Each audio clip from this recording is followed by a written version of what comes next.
ఇంకా ఈ వీడియో వచ్చేసి సాటర్డే వీడియో అనమాట. సాటర్డే కూడా మేము మార్నింగ్ బయలుదేరి మళ్ళీ మా రిలేటివ్స్ ఇంటికి అయితే వెళ్తున్నాము. మ్యారేజ్ అయినప్పటి నుంచి వెళ్ళలేదు, వాళ్ళైతే పిలిచారనమాట. పిలిచిన తర్వాత మరి ఇంకా వెళ్ళాలి కదా అని చెప్పేసి బయలుదేరి అయితే వెళ్తున్నాం అనమాట. కొత్తగా వచ్చింది కదా ఆ రోడ్డు, ఇంకా ఆ రోడ్డుని అస్తమానం వీడియో తీసుకోవడమే సరిపోతుంది. ఫైనల్ అయితే నేను మా చుట్టాల ఇంటికి అయితే వెళ్ళిపోయాను. మా ఆయన వాళ్ళ తరపు వాళ్ళు అనమాట. వాళ్ళు ఇంతకుముందు ఎప్పుడు నాకు వాళ్ళ పరిచయం లేదనమాట. మా ఆయన వాళ్ళకే బాగా తెలుసు అంట. మా ఆయన వాళ్ళు మా రిలేటివ్సే కానీ వీళ్ళైతే మాకు తెలియదు. ఇప్పుడే చూస్తున్నాను నేనైతే. ఆ తర్వాత ఇంకా వెళ్ళాం కదా, వెళ్ళిన తర్వాత కాసేపు అయితే మాట్లాడుకుంటున్నారు అందరూ కలిసి. మా హస్బెండ్ వాళ్ళకి ఫ్యామిలీ అయితే ఆల్మోస్ట్ నాకు ఫ్యామిలీయే కదా, ఇంకా నాకు తెలిసినా తెలియకపోయినా నేను కూడా వాళ్ళ ఫ్యామిలీ అమ్మాయినే కాబట్టి మొత్తం అందరం కలిసి కాసేపు అయితే మాట్లాడుకుంటున్నాం. వెళ్ళగానే ఇంకా ఫుడ్ ప్రిపరేషన్ ఇంకేం చేయలేదు.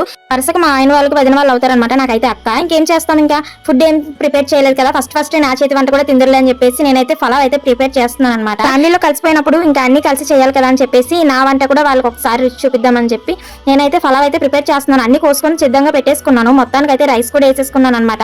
నాకైతే అంతలాగా సారీ అలవాట్లేదు, అందుకని చెప్పేసి డ్రెస్ చేంజ్ చేస్తాను. మరి ఫలావ్ ఎలా వచ్చిందో నెక్స్ట్ వీడియోలో పోస్ట్ చేస్తాను.